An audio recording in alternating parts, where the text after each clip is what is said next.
अदावत के मोर्चे पर अटैक के लिए तैयार अमेरिका और रूस हालात को और ज्यादा हाहाकारी बना रहे हैं। रणनीति के जानकार बता रहे हैं कि अमेरिका और रूस के बीच अब सीधी परमाणु जंग छिड़ सकती है, और वो भी अगले 11 दिनों के बाद।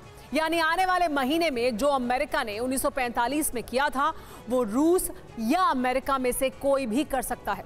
लेकिन गहरी आशंका के दायरे में अभी रूस है। ऐसा इसलिए क्योंकि रूस पहले ही यूक्रेन के खिलाफ ऑपरेशन शुरू करके न्यूक्लियर हथियारों के इस्तेमाल से परहेज न होने की बात कह चुका है, और अब तैयारी बता रही है कि प्रेसिडेंट पुतिन ने यूरोप से लेकर अमेरिका तक सभी टारगेट लॉक कर दिए हैं। देखिए न्यूक्लियर मंथन से जुड़ी आशंका पर world exclusive report.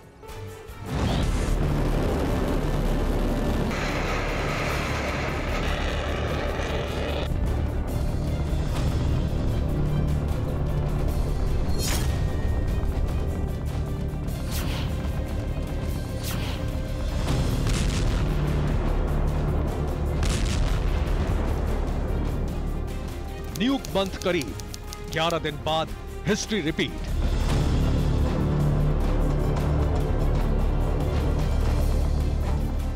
Nuclear war की चेतावनी और आशंका के बीच फंसी दुनिया में अगर सबसे ज्यादा कहीं हलचल है तो वो जगह यही है, पेंटागन।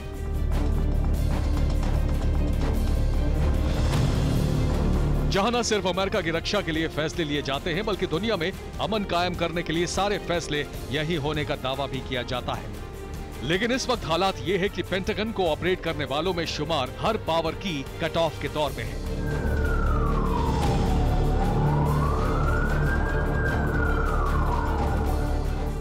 और ऐसा इसलिए क्योंकि दुनिया को ऑपरेट करने वाली महाशक्ति से पावर टेक ओवर करने वाली की इस इमारत में ऑन है। क्रेमलिन, वो जगह जो इस वक्त दुनिया में उठे बारूदी बवंडर का पैनिक क्रिएटर सेंटर है। और यहां इस वक्त पेंटागन से भी ज्यादा हलचल है। तो क्या तैयारी आशंका से आगे की है?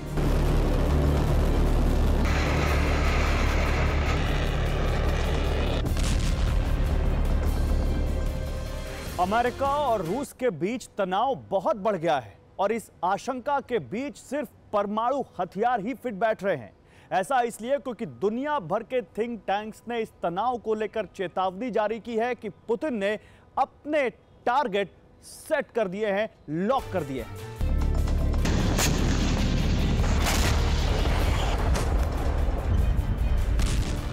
दरअसल यूक्रेन के मोर्चे पर रूस के राष्ट्रपति पुतिन ने न्यूक्लियर हथियार के इस्तेमाल के परहेज ना होने की चेतावनी जारी तो की, लेकिन न्यूक्लियर हथियारों का इस्तेमाल यूक्रेन में होगा, इससे कोई भी इत्तेफाक नहीं रखता। इसलिए आने वाले दिनों में न्यूक्लियर वॉर छिड़ेगी, इस आशंका पर सवाल खड़े होते हैं।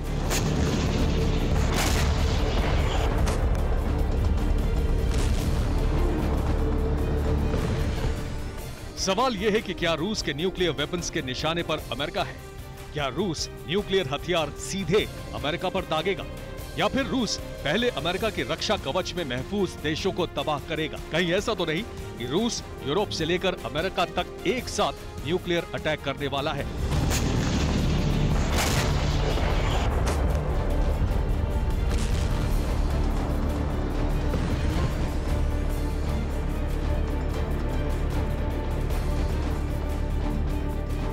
दरअसल इन सवालों के उठने की एक वजह बाइडेन और पुतिन का मिडिल ईस्ट दौरा है, जहां जंग के मुहाने पर आमने सामने खड़े ईरान और इजराइल जैसे देशों के पीछे की ताकत का दुनिया ने साक्षात्कार किया है।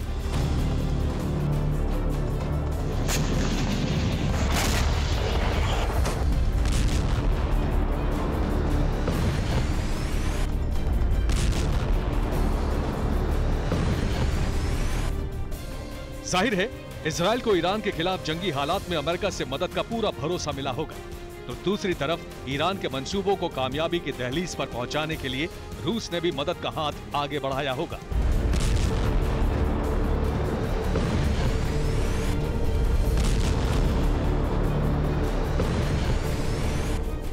इस संभावना को दावे की जमीन पर इसलिए भी मजबूती से रखा जा सकता है क्योंकि अदावत के मुहाने पर विनाशकारी तैयारी दिखने भी लगी है।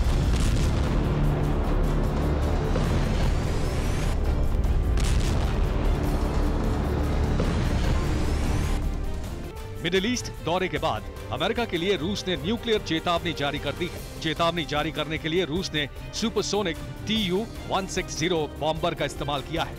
रूस के 2 परमाणु बॉम्बर Tu-160 के टारगेट पर फिनलैंड और स्वीडन थे।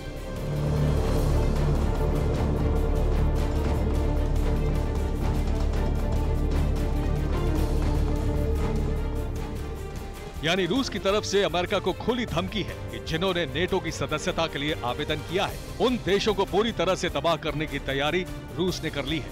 और ये उड़ान कोई शक्ति प्रदर्शन नहीं थी, बल्कि इसका मकसद था न्यूक्लियर अटैक मंथ में हिस्ट्री रिपीट करने की एक्सरसाइज, जिसमें मुख्य टारगेट अमेरिका है।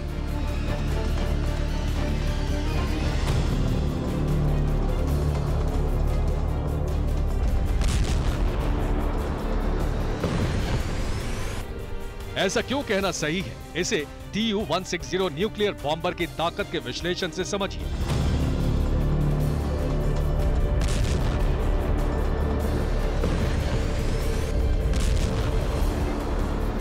Tu-160 न्यूक्लियर बॉम्बर सुपरसोनिक उड़ान में सक्षम है।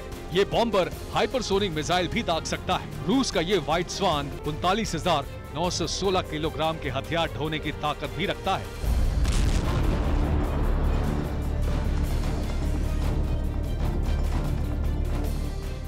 मतलब रूस ने उस विमान को उड़ाकर अमेरिका को चेतावनी दे दी है, जिससे पूरा यूरोप खौफ खाता है। लेकिन सवाल ये है कि क्या वाकई रूस स्वीडन और फिनलैंड पर हमला करने की तैयारी में है? क्या दुनिया में न्यूक्लियर अटैक की हिस्ट्री रिपीट होगी? अगर ये आशंका सच है तो उस डरावने वाले पल से सामना कब होगा?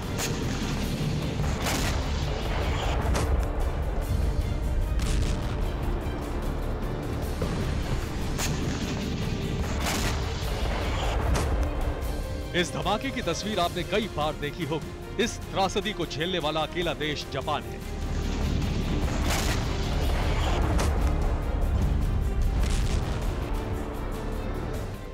और यही अटैक की हिस्ट्री का महीना अब से महज कुछ दिनों बाद शुरू हो रहा है। लिहाजा माना जा रहा है कि रूस वर्ल्ड हिस्ट्री में एटमी तबाही का नया अध्याय इसी अगस्त में जोड़ेगा।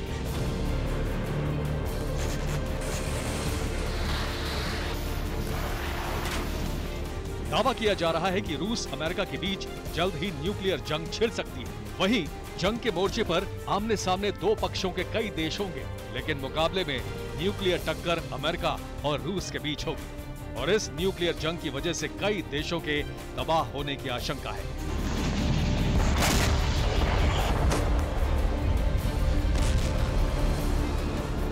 दावे और भी हैं, लेकिन अहम सवाल यह है कि जापान पर 1945 में अगस्त महीने पर हुए न्यूक्लियर अटैक की बरसी पर कितने मुल्क चलेंगे? वो टारगेट कौन कौन से देश होंगे जिनकी तरफ न्यूक्लियर हथियारों का मुहाना रखा गया है?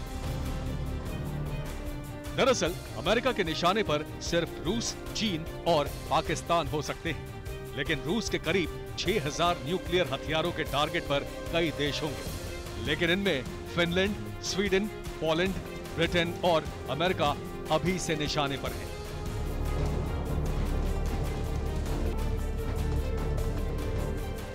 इस आशंका के आधार पर थिंक टैंक्स ने एक खुलासा यह भी किया है कि अमेरिका के कई ठिकाने रूसी न्यूक्लियर हथियारों के टारगेट पर हैं, जिनमें New York, Los Angeles, Paris, London, Tokyo जैसे प्रमुख महानगर तो हैं ही, साथ ही नेब्रास्का और व्योमिंग राज्य के कोलोराडो भी शामिल हैं।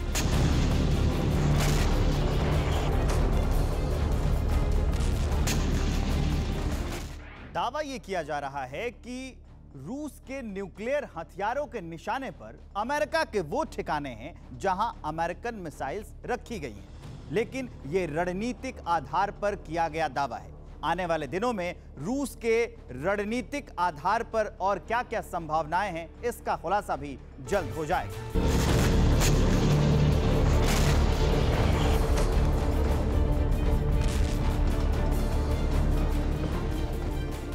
आशंका इसलिए डराती है क्योंकि अमेरिका या दुनिया के ज्यादातर देशों में न्यूक्लियर मिसाइल्स मरुभूमि या आबादी से दूर समंदर के पास तैनात की गई है।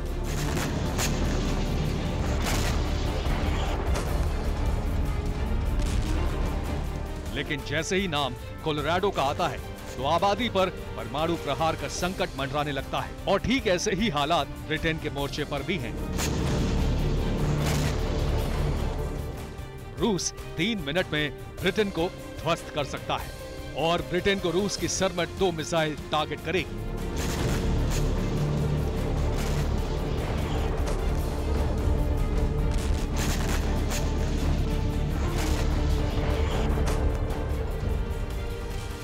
ठीक यही चेतावनी पुतिन ने ब्रिटेन के लिए जारी भी की है, लेकिन इस चेतावनी का दायरा इतना छोटा नहीं है, क्योंकि जिस सरमट 2 मिसाइल का जिक्र प्रेसिडेंट पुतिन ने किया है वो एक साथ किसी एक देश के 15 शहरों को न्यूक्लियर धमाकों से दहला सकती है।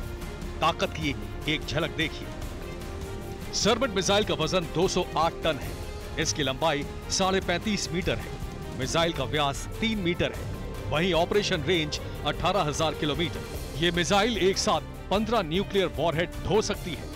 वहीं ये इंटरकॉन्टिनेंटल बैलिस्टिक मिसाइल 11,000 किलोग्राम वजन ढोने में सक्षम है।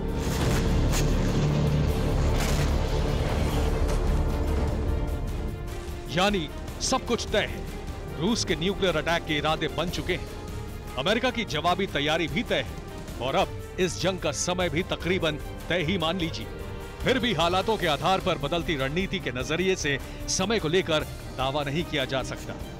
Bureau report, TV9 Bharatvarsh.